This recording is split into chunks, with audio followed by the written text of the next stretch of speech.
In this episode, we are joined by Dr. Tom Simmons, a professor in the IUP Department of Biology. Our topic is Dr. Simmons' research and work regarding Lyme and other tick-borne diseases. We'll learn why this is a particularly important topic in western Pennsylvania and some important preventative steps. It's my pleasure to welcome Dr. Tom Simmons. Dr. Simmons is a professor with the Biology Department at Indiana University of Pennsylvania. And welcome and glad to have you here on the show.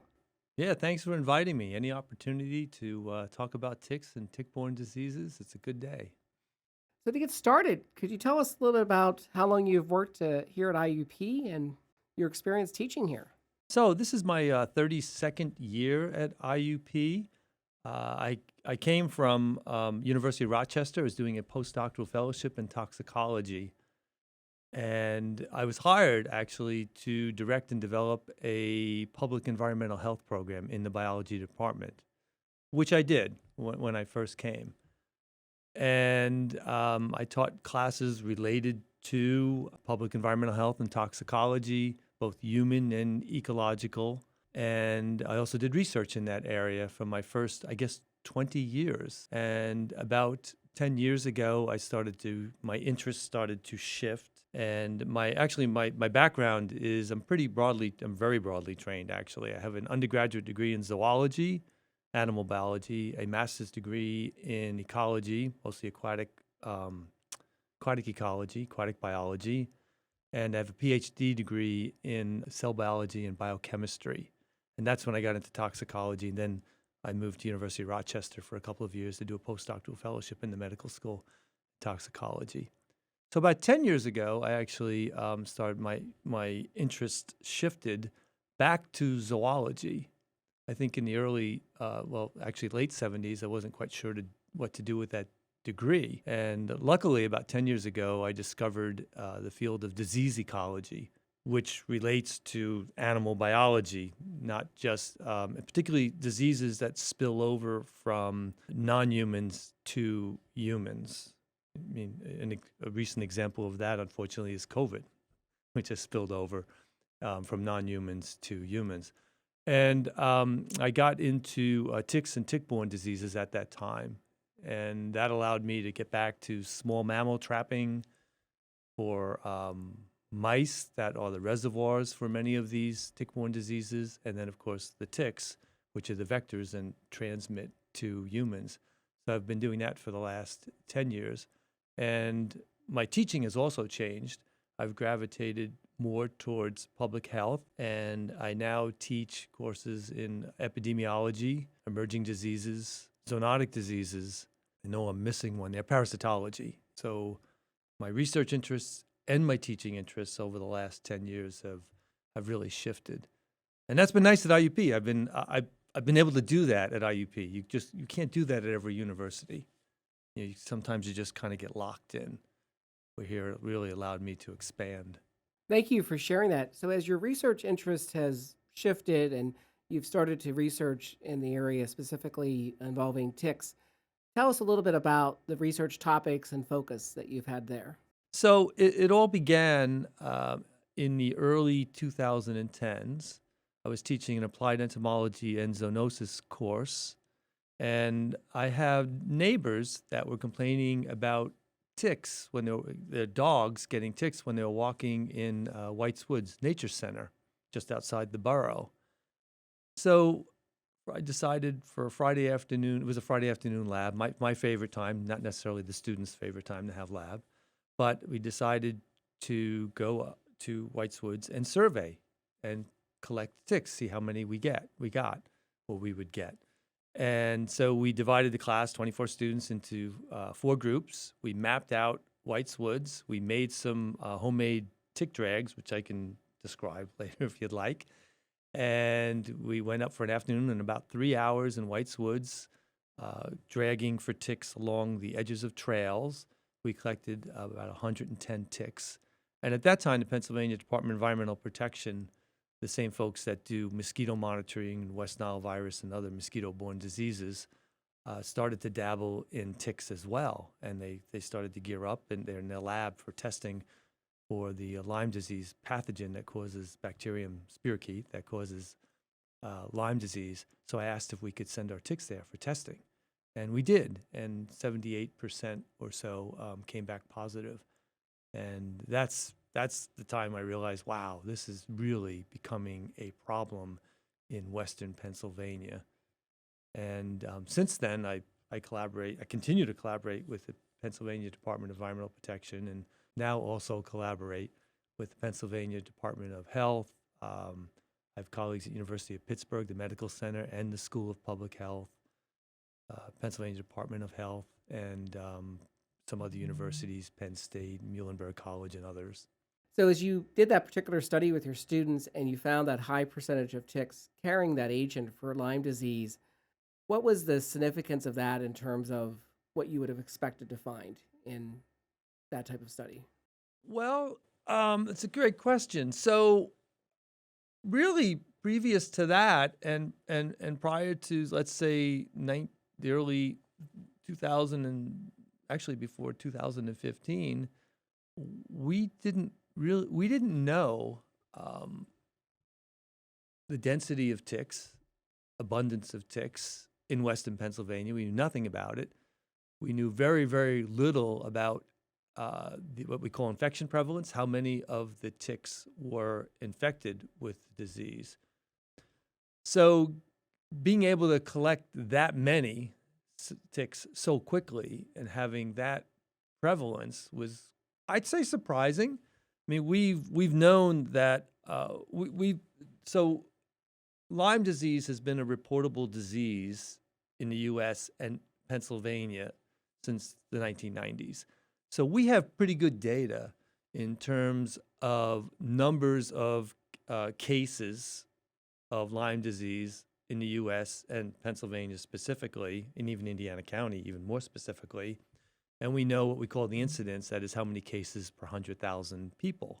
We also know from that data that the incidence of Lyme disease has really started to increase in Western Pennsylvania right around 2010, about the time that I did this. But we didn't really know, we knew very little about the ticks that vector the disease to humans. So that's started actually much more serious research in my lab in terms of answering those questions, like what is the actual density of ticks and what time of year, and and what percent of those ticks were infected with not just the Lyme disease pathogen or agent. They also carry the agent for anaplasmosis, they carry the agent for babesiosis, they carry the agent for deer tick virus or Powassan virus, and we just had no idea. We couldn't really put the two together. We suspected it from the number of Lyme disease cases and watching an increase. And how do those numbers and those percentages of infected ticks and numbers of ticks, how do they compare to, let's say, the epicenter or the really kind of the origins of Lyme disease in Lyme, Connecticut? It's named after, that's the town where pediatric rheumatoid arthritis cases were being misdiagnosed, being diagnosed as rheumatoid arthritis and turned out to be caused by Lyme disease. So that's where it all began. And in the Hudson Valley of New York, southeastern New York, Long Island, how do our numbers and our prevalence infection compare with those? And we didn't have answers to any of those questions, like none. Yeah. I imagine there are different varieties of ticks. Are there certain varieties that are more of concern in terms of being an agent for carrying Lyme disease? Absolutely. So what I often refer to, and others in the field of disease ecology refer to really the big three, the biggest of which is the black-legged tick, because there are so many of them, as anybody who walks in the woods in Indiana and surrounding counties in Western Pennsylvania, or any place in the Northeast for that matter, well knows. But and it carries at least 4 diseases I just mentioned. Then there's also the American dog tick, which carries what I'll refer to as spotted fever rickettsiosis one of which you would know is Rocky Mountain spotted fever. There are actually more cases of Rocky Mountain spotted fever east of the Mississippi than the west, but it was discovered there. Then there's also the Lone Star tick, and that carries some ehrlichiosis, another bacterial disease, and it's also infamous for the red meat allergy, which most people have heard of. The Lone Star tick is not yet established or well established in Western Pennsylvania. I think it's a matter of time. The American dog tick's around, but we're trying to figure that out, what the distribution is at a county level of the American dog tick and the Lone Star tick. So there's two others, and there's more than that, but those are the three that seem to be most problematic. And the Lone Star tick is spreading, and there are some other ticks, Gulf Coast ticks, et cetera, that many of the ticks are starting to expand their range and causing problems. I understand you work with several public agencies, government organizations regarding the issue of ticks and how to address this particular challenge. Can you share a little bit about some of the work that you've done in that area? Yes, I'll start with the Department of Environmental Protection. So they have a vector management division or vector management lab. And in 2012 to 2014, a small group of us at IUP, it was myself and a number of students, I'd say a half dozen or so students, and the Department of Environmental Protection, it was 3 people in the field there, plus some seasonal workers, and 1 lab person who ran the lab. So that small group, we're talking a handful of people, we decided to survey all of Pennsylvania and collect adult black-legged ticks, which are, those are the ticks you're getting on you right now with this wonderful weather.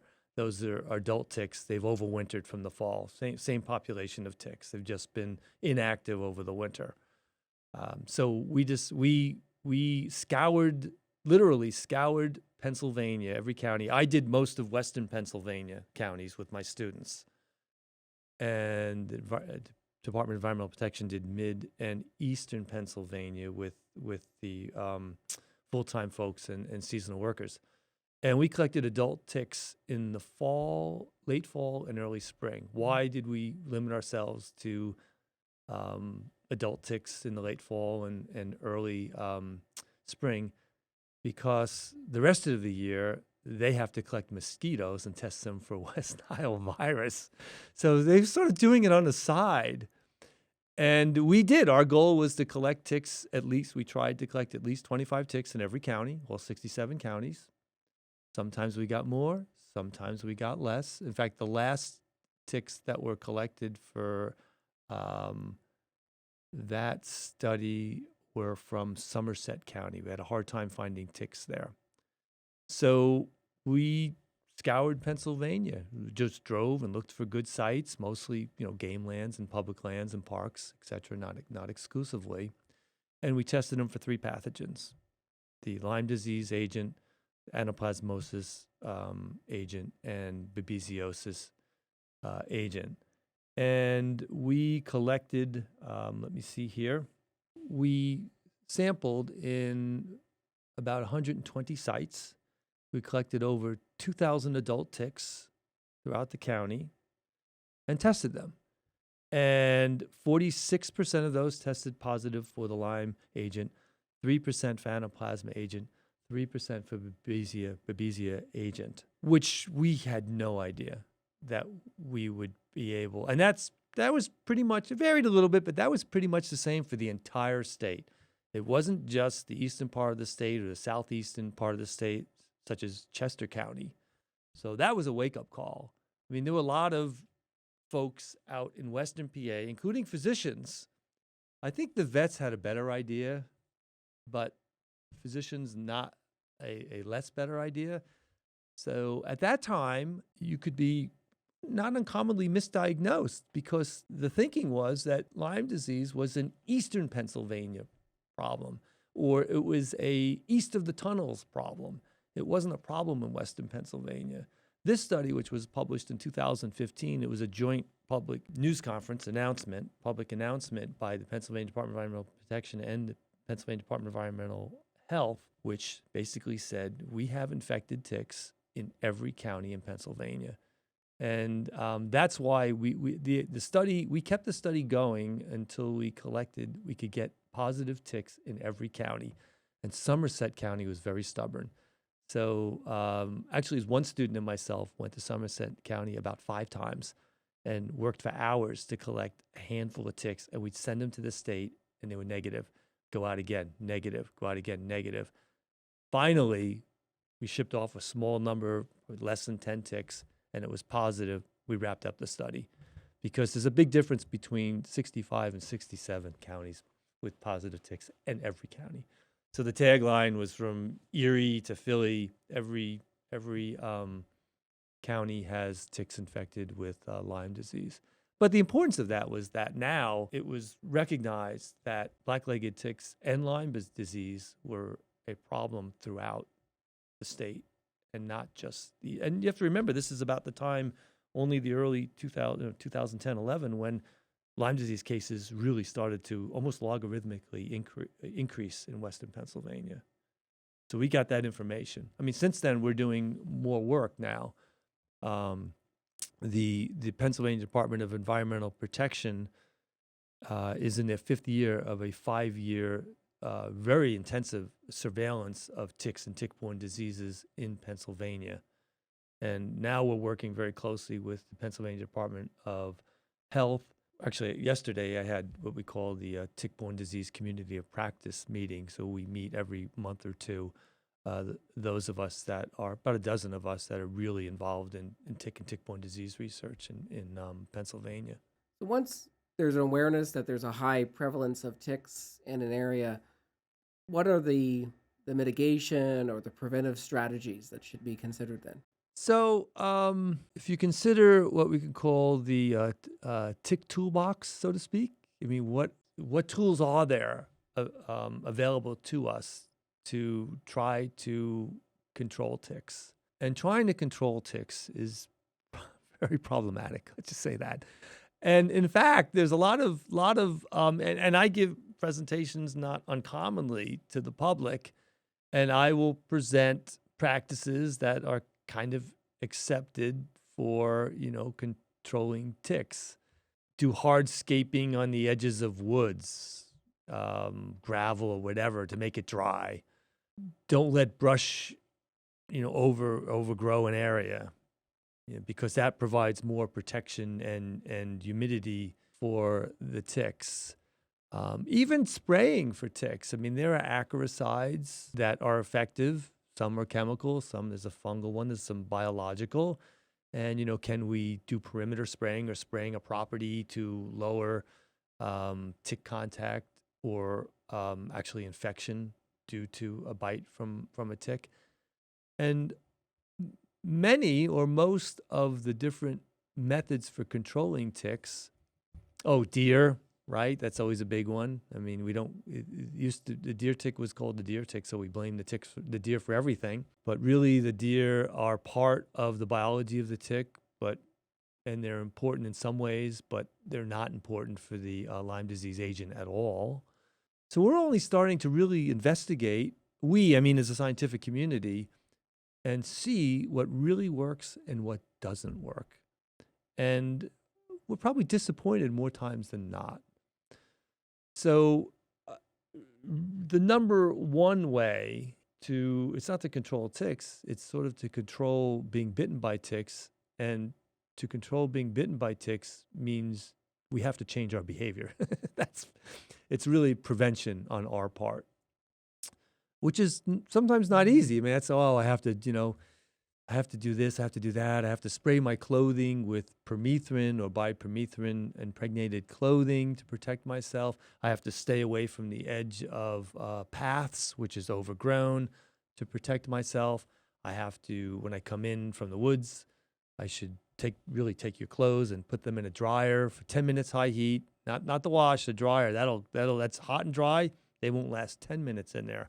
So immediately strip down, put your clothes in there, and do a tick tick check and preferably take a shower in the not too distant future that day or night and do another tick check. So there's a lot of prevention, but it's human. But in terms of trying to control tick populations by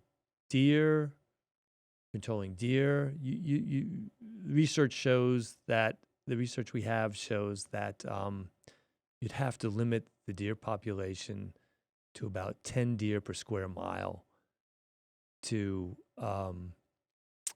possibly have any impact on tick populations. I happen to live in White's Woods. I have 10 deer in my backyard, let alone 10, a square mile, right? So that's not really effective.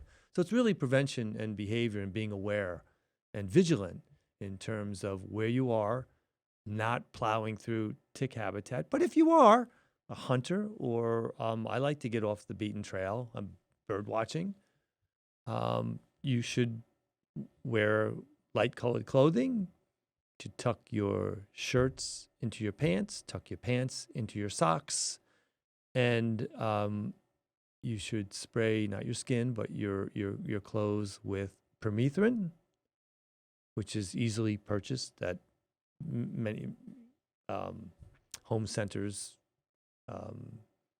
drugstores, etc. You can use DEET on your skin. I don't personally find that to be very effective. Plus, I don't like putting DEET on my skin, but applying permethrin to my clothes. Or you can take your favorite pair of clothing and send it to a couple of tips I use is insectshield.com. And your favorite hunting clothes, your favorite yard work clothes, your favorite exercise clothes.